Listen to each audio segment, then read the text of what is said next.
Hey, everybody. Welcome to Breakfast All Day. Alonso's here with Matt and Christy, and we are digging into yet another week of 2020 because that's just where we are.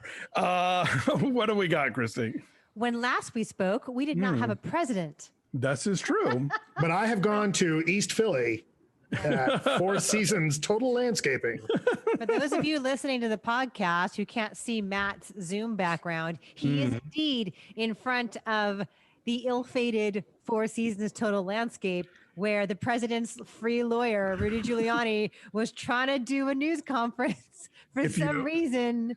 And that's exactly when it was announced that Biden won. You squint just right. You can see the crematorium and the adult goods store. Yes, Paradise Books and Gifts or whatever it's called. Yeah, it's been a crazy week. It's been a really long, crazy week. And, last Saturday morning, I guess it was, they finally called it for Biden, which has not stopped Trump from going on to Twitter at all hours of the day and night to tweet in all caps about how he actually won and it's all rigged and they're filing all these ridiculous lawsuits in various states, Pennsylvania, Georgia, Michigan, having a whole recount in Georgia. And right, didn't we? And then they dropped the Pennsylvania and Arizona lawsuits today.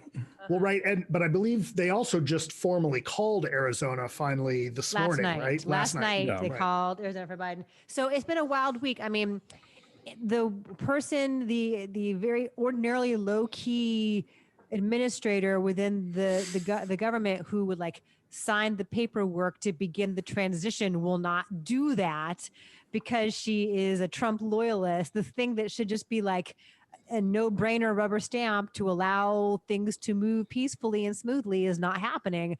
So it's going to be fine.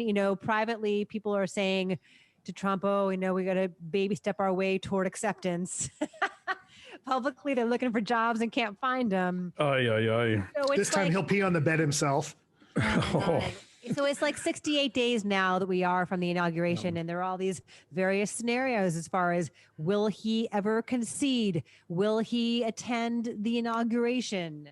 What will happen to all of his millions of minions who are heavily armed? Would he be invited to the I don't think he's going to get his security deposit back for the house.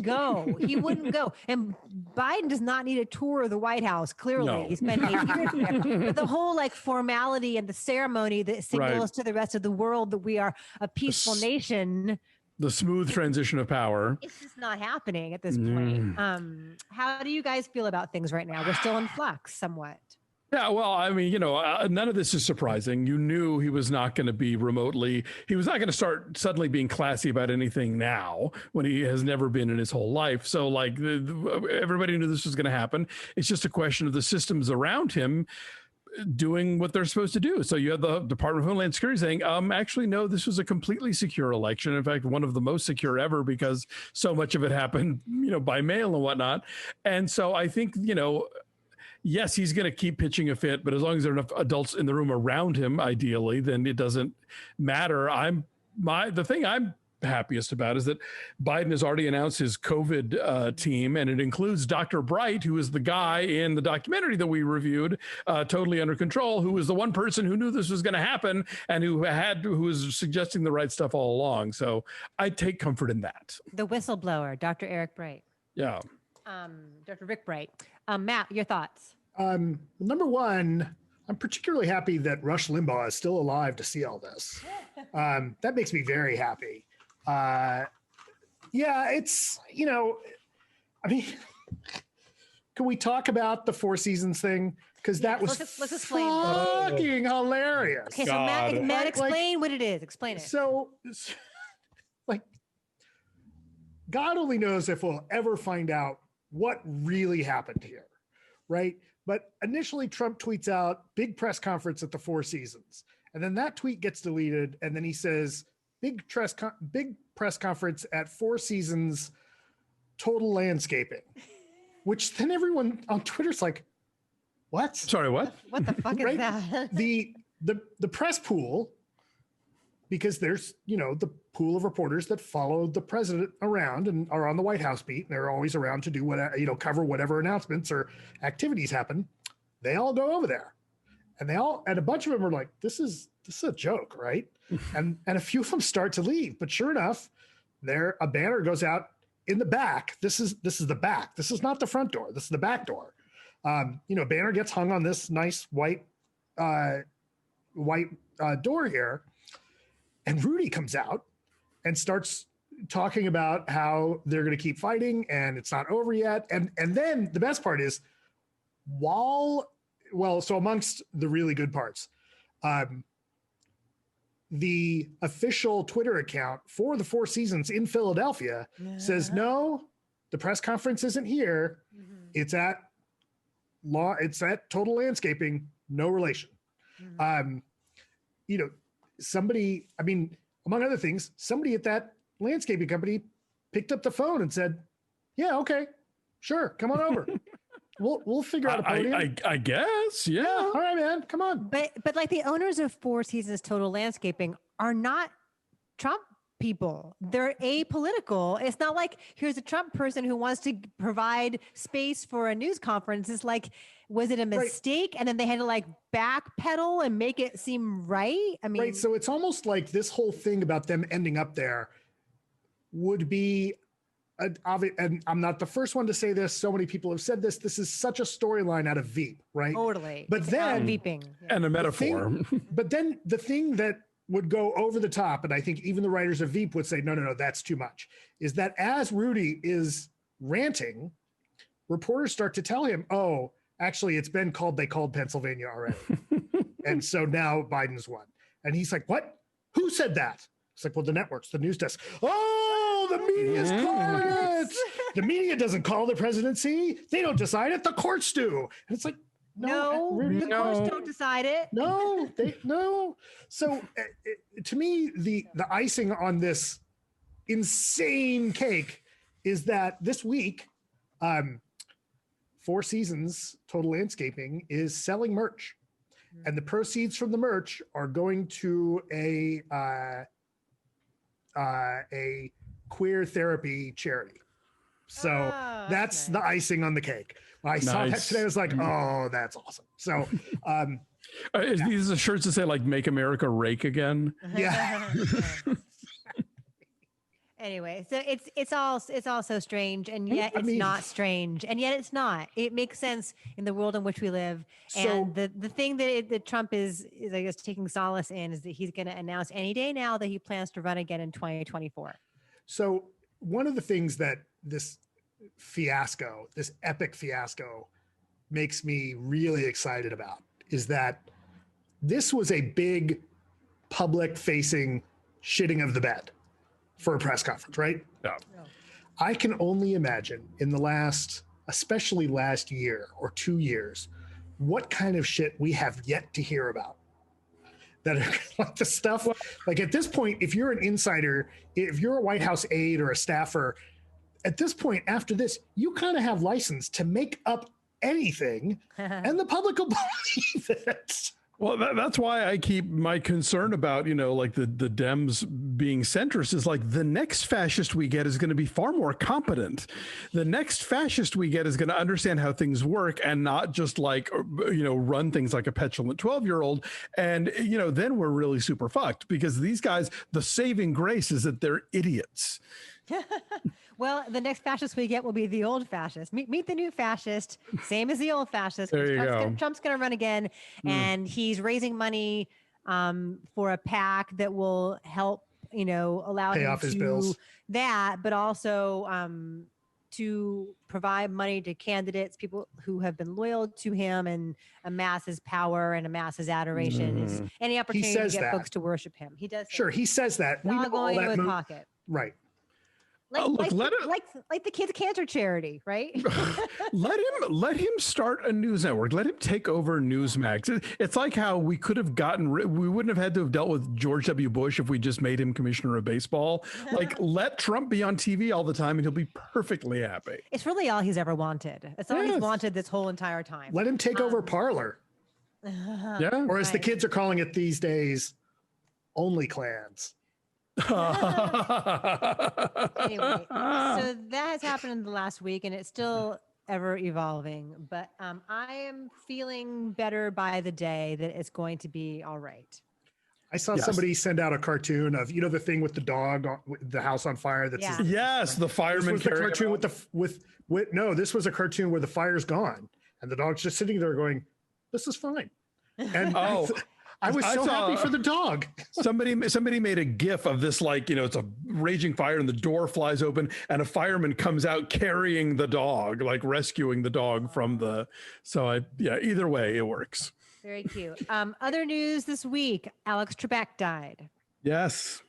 Your friend Alex Trebek. Alonso. I met him once. Who would not have remembered it 5 minutes later, but I did. Yes, no, I was on Jeopardy once. I came in second.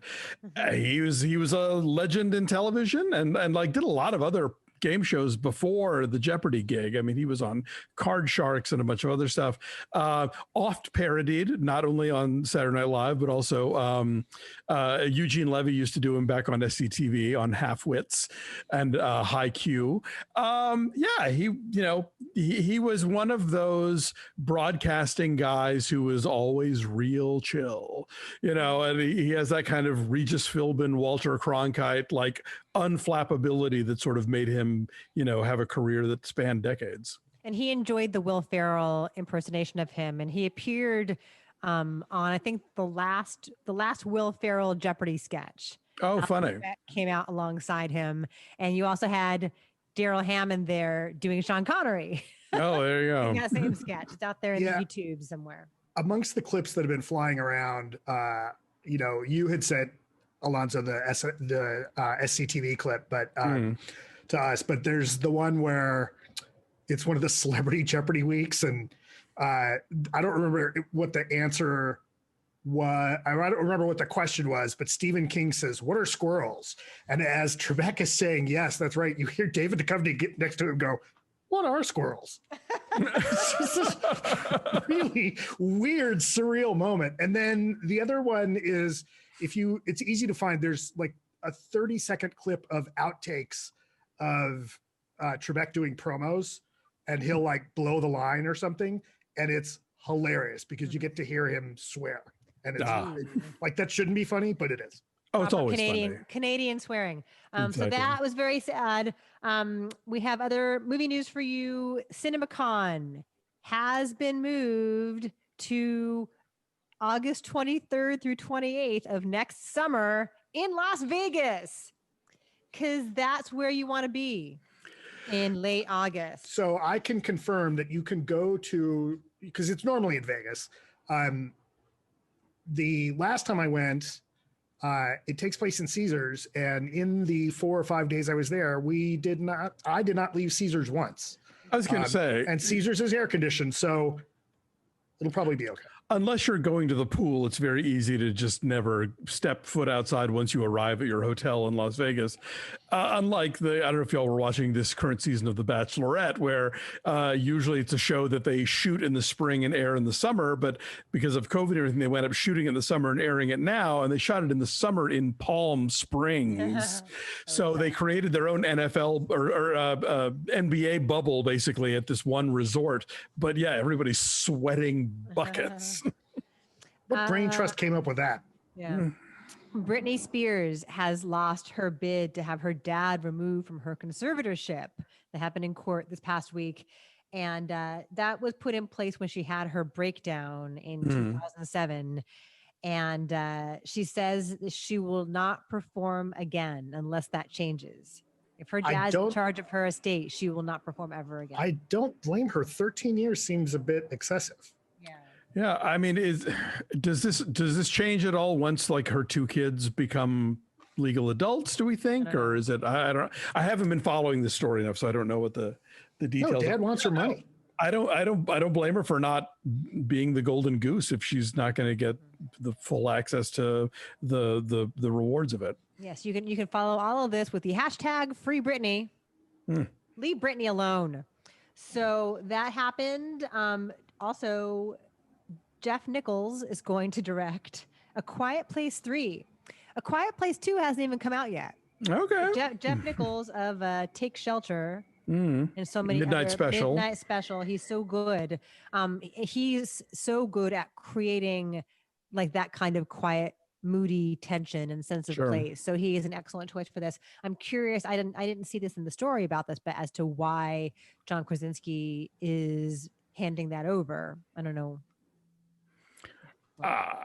You know, he's got a very full plate these days, John Krasinski, and I think you know.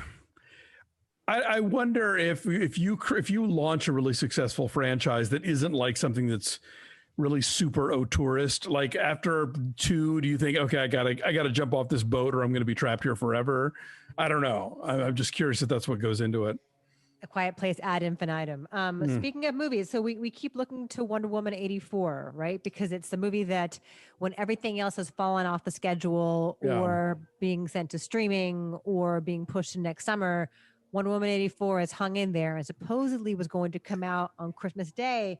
That is not the case now. They're trying to figure out what to do with it, whether to stream it on HBO Max or wait until next summer of 21 to release it theatrically. Well, I'm hoping it's the latter because this is something that you want to experience. Yeah, the HBO Max scenario would involve it still opening theatrically on the 25th in whatever way that would happen, and then coming to HBO Max in January. So there would be a theatrical release, however, whatever that looks like in this day and age, or they just kick the whole can down the road. Those are the options being considered right now. That's interesting. Yeah, so that's like the one tent pole we were still hanging on to, and it's no longer there. The Jennifer Lopez rom-com Marry Me has been moved from Valentine's Day to May of 2021.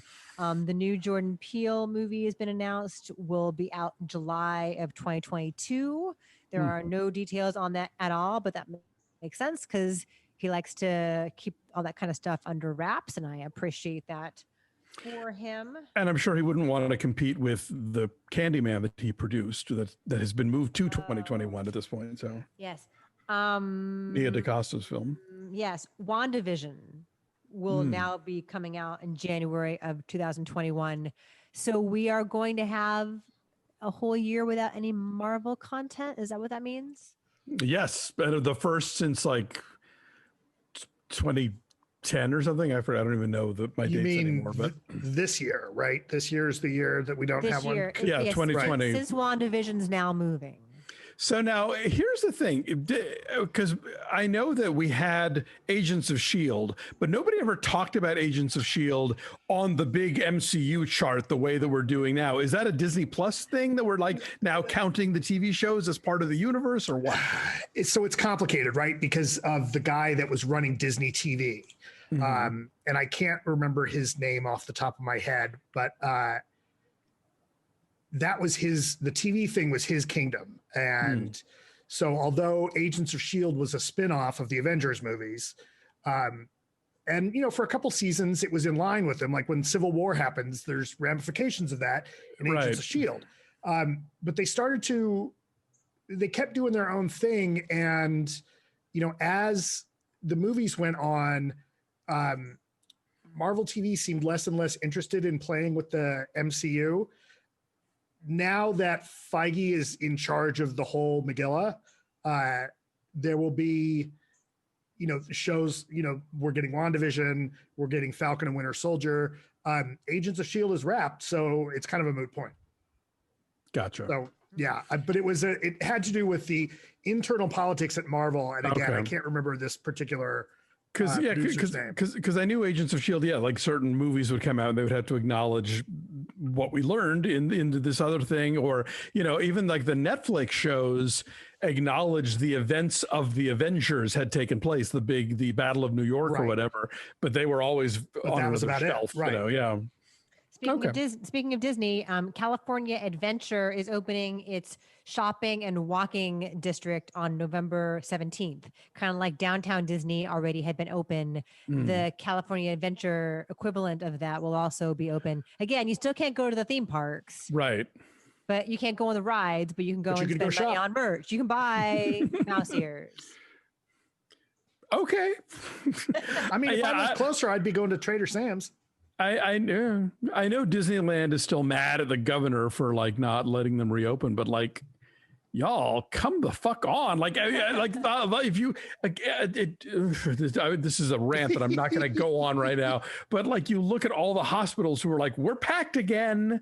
You know, it's like, okay, you can argue about, oh, there's more numbers because there's more testing, blah, blah, blah.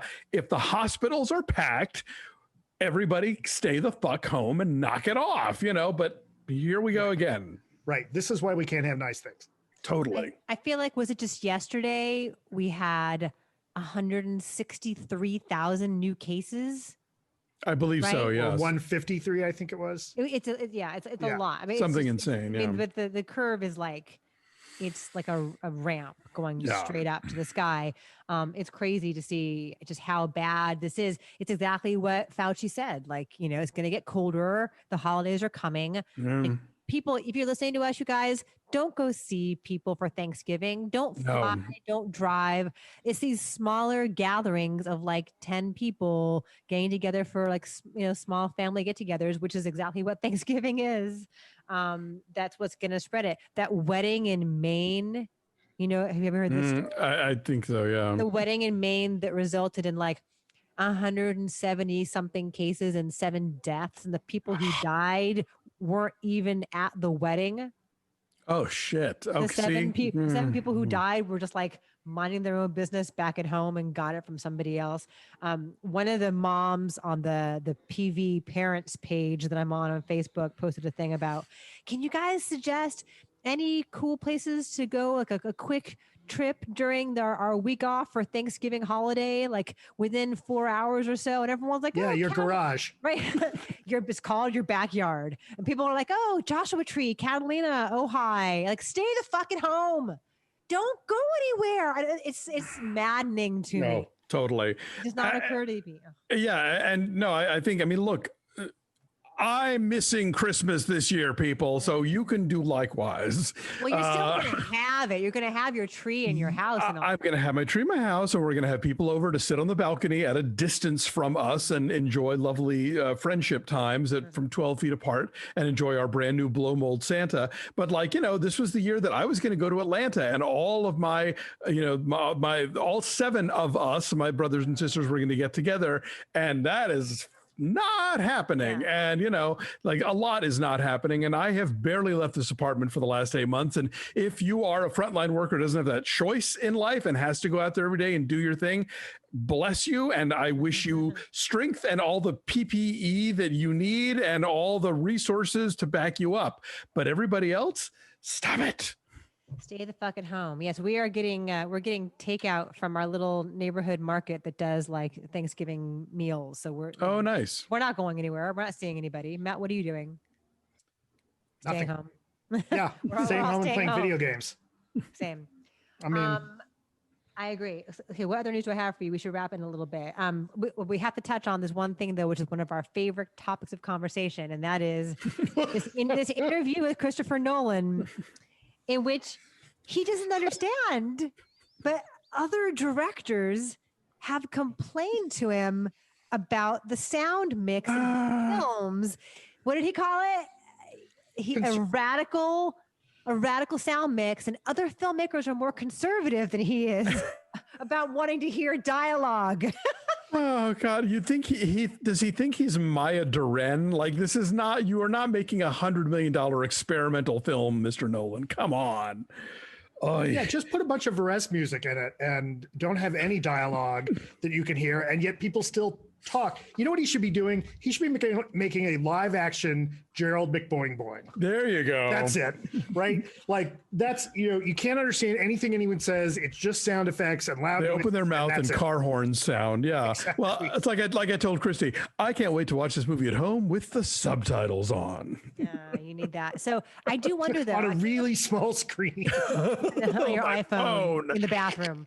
So I can't recall which one of you said this, but like maybe it was Matt. Like, is it that his hearing is off and he hears it fine? Or is it just he doesn't give a shit and he wants to do this quote unquote radical mix? Well, did I tell this story before? There was a thing about apparently when Michael Cimino was mixing Heaven's Gate, there was like these people would be yelling in the street. There were like horses going by and all this other stuff. It's like, well, I can understand every word. And they're like, well, yeah, you wrote it. Yeah. You know, of course you can hear it, but no one else can. Anyway, this article is an IndieWire. Also, we should mention along the lines of independent film, the Gotham Award nominations came out this past week. Yes. I had the pleasure of being on the committee that picked Best Actor and Best Actress, along with some other fine folks. The Best Feature nominees are The Assistant, First Cow, Never, Rarely, Sometimes, Always, Nomadland, and Relic. All directed by women, correct? All directed by women for the first time. All 5 of those.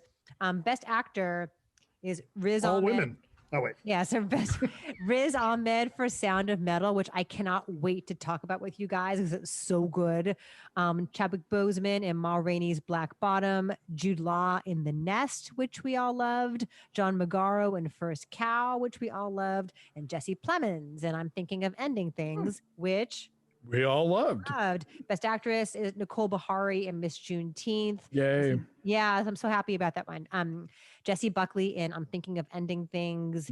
Ya Jung Yoon in Minari. And I'm not sure Minari's, I guess it's coming out for a quick end of December qualifying. Yeah, premiered at Sundance. It hasn't played it. I'm dying to see it. It's the reviews have been so good. It's so good. Carrie Coon in The Nest, which is amazing because she's always so great. And of course, Frances McDormand in Nomadland. But I want to mention in the breakthrough actor category, which we did not do, a different committee did, has amazing choices, including Sydney Flanagan in Never, Rarely, Sometimes, Always, and then Jasmine Batchelor in The Surrogate, which I had never even heard of prior to watching it for this process. And she's great. It's really, really good. It's streaming on Google Play and Amazon. She is a young Black woman who agrees to be a surrogate for her 2 gay friends who want to have a baby, and like complications ensue. And that sounds like a wacky farce premise, but it's not. It's really good.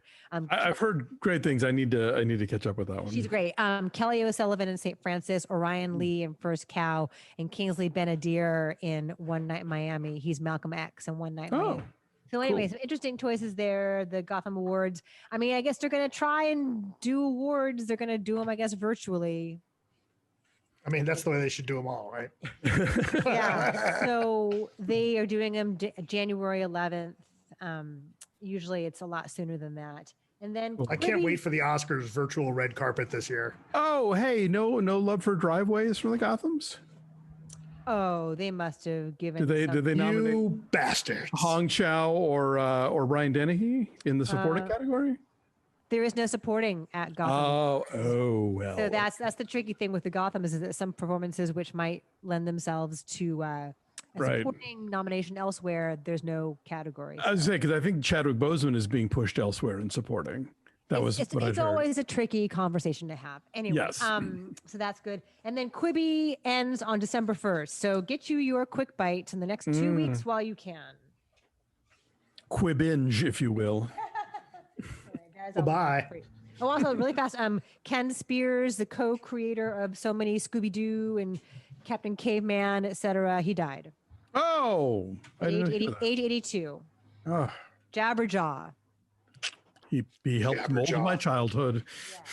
Yeah. Matt, do you have some marquees for us? Only a few, but yes, I have some. All right, give me a second to call these up. This first one's very cute. Right. Is this your opening shot? This is the opening shot. This is the Grand Lake, which we've featured before. In Oakland. In Oakland. America just told Trump, you're fired. The best part about it is the exclamation point. That's my favorite part. Yes. It's irresistible. It's too easy, but you got to do it. I mean, yeah, exactly. All right, next up, Geoff Swanson, who's sent us some before, sent us some more pictures from the Riverview in Minneapolis. This one says, don't forget to breathe, very important, from Mr. Miyagi, from Karate Kid. And then the other one is a quote from someone that we all love, Fred Rogers. It says, listening is where love begins, listening to ourselves and then to our neighbors. So that's, thank you, Geoff, for sending those in. Beautiful Rudowski, composition on these photos, by the way, Geoff. Oh, yeah. Yeah. Good job, Geoff. Next one. This one comes from Michael Rudowski. This is the Franklin Theater. He writes us and says, here's a picture of my local theater in Franklin, Tennessee for YouTube. Been a fan since Want the Flick. Really glad you guys are doing breakfast all day. So are we, Michael. And thank you for sending that in. So the beautiful Art Deco theater, Franklin Theater with all that neon, a lot of horizontal neon, and it's gorgeous. And Yeah, then, I know where Franklin is. I never knew they had this building. It's gorgeous. and then the electronic sign underneath says, be safe, be kind, be hopeful. And then I have one last one from one of my favorites, the El Arroyo, which reminds us only 6 dwarves are left. Sneezy has been quarantined. Call Doc. Right? Exactly. That's it. Don't be bashful about that. No. Very good. Thanks. Otherwise, you'd be dopey. Thanks for sending in marquees. We always love them. Hopefully, we will have happier marquees to look forward to from now on. Grumpy. Okay, there we go. All right, now we're covered. Thanks everybody for watching. Like this video, subscribe to our YouTube channel. Check us out on social media at BeFastAllDay, and please visit our Twitter, our Patreon at Twitter. Why is it just Twitter? Keep going. Patreon.com/BeFastAllDay. We're talking about The Mandalorian, talking about Stars is Seduced, and we're getting very close to the deadline for your votes on which Sean Connery non-Bond classic we'll be reviewing later this month. So more people need to vote for Zardoz. Come on. I know, we're kind of surprised that it's lagging there. Patreon.com/BeFastAllDay. Check it out. Thanks for watching. Have a good week, y'all. Take care of yourselves and each other. We'll see you next time. Bye.